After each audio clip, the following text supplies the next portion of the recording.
यदा यदा हि धर्मस्य जब जब धर्म की हानि होती है, ग्लानिर्भवति भारत जब जब अधर्म बढ़ता है, अभ्युत्थानम धर्मस्य तदात्मानं सृजाम्य तब तब मैं आता हूँ। परित्राणाय साधूनां सज्जन लोगों की रक्षा के लिए मैं आता हूँ। विनाशाय च दुष्कृतां दुष्टों का विनाश करने के लिए मैं आता हूँ। धर्म संस्थापनार्थाय धर्म की स्थापना के लिए मैं आता हूँ संभवामि युगे युगे। और युग युग में जन्म ले। इसके पीछे महाभारत में अर्जुन को बताई गई एक कहानी छिपी है जिसका रहस्य कोई नहीं जानता। एक भविष्यवाणी जो अब हमारे सामने सच हो रही है। आज हम ऐसे युग में जी रहे हैं जहां मर्यादा और धर्म की शक्ति कम होती जा रही है। इस धरती पर अन्याय, हिंसा और दुख का प्रभाव बढ़ता जा रहा है। लेकिन जल्द ही ऐसा समय आएगा जब धरती अंदर से फटने लगेगी, बारिश होने लगेगी आसमान से, और इंसान अपना राक्षसी रूप दिखाएगा और फिर एक दिव्य योद्धा प्रकट होगा, आग से ढकी तलवार के साथ, सफेद घोड़े पर सवार, जिसका उद्देश्य इस अंधकार को समाप्त करना, इस दुनिया को समाप्त करना होगा। ये कहानी भगवान विष्णु के 10वें और अंतिम अवतार की कहानी है। ये कहानी कल की अवतार की कहानी है। समय चक्र के 4 युगों में से अंतिम युग कलियुग घोर अंधकार और विनाश से भरा है। एक ऐसा समय जब सच्चाई की आवाज धोखे से दबा दी जाती है और पाप इतना बढ़ जाता है कि फिर बचता ही नहीं अच्छाई का निशान। क्रूरता, लालच और हिंसा ने इंसान को अंदर से काला और खोखला बना दिया है। सतयुग, त्रेता युग और द्वापर युग के बाद आज हम इस कलयुग में जी रहे हैं। शास्त्रों के अनुसार कलयुग की आयु 4 या 72,000 वर्ष है, जिनमें से 5,000 से अधिक वर्ष बीत चुके हैं। ऐसा माना जाता है कि कलयुग के पहले 10,000 वर्ष स्वर्णिम काल हैं, जहां अच्छाई और आशा की प्रकाश किरण अभी भी बाकी है, जहां आज भी देवताओं की पूजा की जाती है और धर्म का पालन किया जाता है। लेकिन 10,000 साल बाद एक समय ऐसा आएगा जब मानवता का विभत्स चेहरा सबके सामने आएगा। एक ऐसा समाज बनेगा जहां कोई सहानुभूति और एकता नहीं रह जाएगी, जहां पाप की आवाज सुनाई देगी और अच्छाई का विनाश होगा। लोगों के पास खाने के लिए खाना नहीं होगा, सारी नदियां सूख जाएंगी, आसमान में अंधेरा छा जाएगा और बारिश होगी, धरती सूख जाएगी और अंदर से फट जाएगी, क्योंकि काली नाम का एक खतरनाक और शक्तिशाली राक्षस जो क्रूरता, हिंसा और लालच का प्रतीक है, अपने कगार पर होगा। उसका काला रंग अंधकार से भरा हुआ है, उसकी छिली हुई त्वचा, उसके मुंह से निकले हुए बड़े बड़े दांत, उसकी लाल जीभ लालच से भरी हुई थी, उसकी आंखें आग जैसी थीं और उसका शरीर भयानक दुर्गंध से भरा हुआ था। काली एक ऐसी राक्षसी है जिसे देखकर मनुष्य का मन भय से भर जाता है। ऐसा माना जाता है कि भविष्य में काली इतनी शक्तिशाली हो जाएगी कि मनुष्य देवताओं को छोड़कर काली की पूजा करने लगेंगे। काली के आदेश पर लोग हर तरह के पाप करने को तैयार हो जाएंगे। इसका असर उनके शरीर पर पड़ेगा। इंसान का चेहरा धीरे धीरे भयानक रूप धारण कर लेगा। उनका चेहरा नरभक्षी राक्षस जैसा हो जाएगा। वे हिंसक हो जाएंगे और किसी को भी मारकर उसका मांस खा जाएंगे। काली का प्रभाव इतना गहरा होगा कि हर तरफ विनाश का माहौल होगा। हर जगह चोरी, झगड़े और खून खराबा होगा। विश्व पूर्ण विनाश की स्थिति में होगा। जब ऐसा होगा तो विष्णु अपना 10वां अवतार लेंगे और कल्कि के रूप में जन्म लेंगे। वह देवदत्त नामक सफेद घोड़े पर सवार होंगे और सूर्य की तरह चमकेंगे।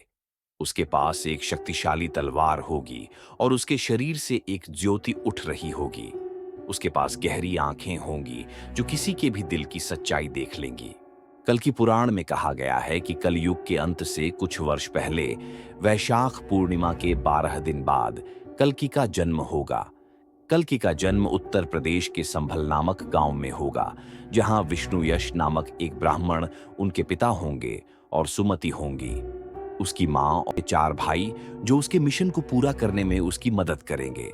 उनका मिशन कली का विनाश, अधर्म का विनाश और धर्म की स्थापना करना होगा। कल्कि मनुष्य का अवतार लेकर आएंगे, लेकिन उनका रूप एक योद्धा का होगा। माना जाता है कि कल्कि अवतार की मदद के लिए 7 चिरंजीवी आएंगे, जिनकी सदियों से प्रतीक्षा पूरी होने की प्रतीक्षा की जा रही है। उनके काम और मिलते हैं कल्कि अवतार से। हनुमान, वेदव्यास, परशुराम, राजा बलि, अश्वत्थामा, विभीषण और गुरु कृपाचार्य। जब उनका जन्म होगा तो वेद व्यास, गुरु कृपाचार्य और अश्वत्थामा उनसे मिलने आएंगे और वे उनका नामकरण करेंगे। कल्कि, जिसका अर्थ संस्कृत शब्द कलका से लिया गया है, जिसका अर्थ है जो इस धरती से सारी गंदगी को साफ करेगा। कल्कि का एक और अर्थ है समय का अंत, अर्थात जो लोग समय के अंत तक जीवित रहेंगे। इसके अलावा परशुराम उन्हें अपनी शरण में लेंगे और सभी वेदों, पुराणों और शास्त्रों के समान 64 विद्याएं देंगे। इसी तरह ये सभी चिरंजीवी कल्कि को उनके अवतार के उद्देश्य को पूरा करने में मदद करेंगे और इस तरह काली का दाह संस्कार तैयार हो जाएगा। जिस दिन युद्ध का समय आएगा उस दिन गड़गड़ाहट होगी, संपूर्ण पृथ्वी पर सन्नाटा फैल जाएगा, ऐसा लगेगा मानो सब कुछ रुक गया हो। अंत में कल्कि अन्याय को समाप्त करने के लिए अपने दिव्य सफेद घोड़े पर एक तेज तलवार के साथ काली नगरी में प्रवेश करेंगे। जैसे ही वह युद्ध के मैदान में कदम रखेगा, उसके भीतर से एक तेज रोशनी निकलेगी और उसका दिव्य रूप चमक उठेगा। दूसरी ओर काली अपने भयंकर राक्षस रूप में अपनी पूरी शक्ति के साथ खड़े होंगे और फिर एक महान युद्ध शुरू होगा। काली भी अपनी सारी शक्तियों और अपने सभी दूतों के साथ कल्कि पर हमला करेगा। यह युद्ध इतना भयंकर होगा कि पृथ्वी कांप उठेगी। सभी देवी देवता युद्ध देखने के लिए उपस्थित रहेंगे। हर तरफ हाथियों की आवाज, बाणों की आवाज और गधों की आवाज पहुंचेगी। युद्ध भूमि पूरी तरह से खून से लथपथ हो जाएगी। अंत में काली कमजोर हो जाएगी। उसके शरीर पर कई घाव हो जाएंगे जिनसे दुर्गंध आने लगेगी। उसके चेहरे पर कोई गहरा लंबा घाव होगा जिससे खून निकल रहा होगा। इसके बाद कल्कि की तलवार की आग से पूरी काली नगरी जल जाएगी। इसमें काली भी जलकर नष्ट हो जाएगी। अंततः बुराई की हार ही अन्याय का अंत होगी। कल्कि के मरते ही कलयुग का चक्र पूरा हो जाएगा और समय का एक नया चक्र शुरू हो जाएगा। कल्कि अवतार नए सतयुग की स्थापना करेगा। सभ्यता, धर्म और विज्ञान की दुनिया में एक आम सोच यह है कि एक दिन सब कुछ खत्म हो जाएगा।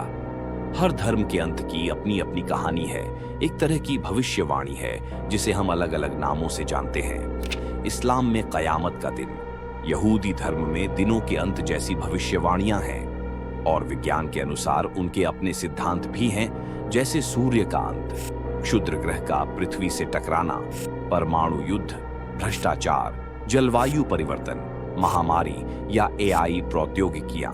लेकिन इन सभी कहानियों में एक बात समान है कि जब भी दुनिया में अन्याय बढ़ेगा, दुनिया अपने अंत की ओर बढ़ती रहेगी। ऐसा माना जाता है कि जयपुर के कल्कि मंदिर में देवदत्त की मूर्ति धीरे धीरे जीवंत हो रही है। जब मंदिर का निर्माण हो रहा था तो मूर्ति के बाएं पैर पर एक घाव हो गया था। वह निशान कब और कैसे बना ये कोई नहीं जानता था, लेकिन बहुत कोशिश करने के बावजूद घाव ठीक नहीं हुआ, जिसके कारण इसे वैसे ही छोड़ दिया गया। लेकिन हैरानी की बात यह है कि समय के साथ घाव अपने आप ठीक हो रहा था। ऐसा माना जाता है कि कल्कि का इंतजार करते करते देवदत्त धीरे धीरे जीवित हो रहे हैं। जिस दिन वह घाव पूरी तरह भर जाएगा, उस दिन देवदत्त जीवित हो जाएंगे और वह दिन होगा जब कल्कि अवतार का जन्म होगा। कुछ लोगों का यह भी मानना है कि घाव इसलिए जल्दी ठीक हो रहा है क्योंकि इंसानियत समय से पहले ही बुराई की सीमा पार कर रही है और कल्कि समय से पहले पृथ्वी पर आएंगे। इस बारे में आपके विचार क्या हैं? हमें कमेंट में जरूर बताएं। आपको वीडियो पसंद आया तो कृपया इसे लाइक और शेयर करें और ऐसी ही अनसुनी, अनकही और अनदेखी कहानियों के लिए माई स्टिक नंबर्स को सब्सक्राइब करें। आप लोगों से अगले में मिलते हैं।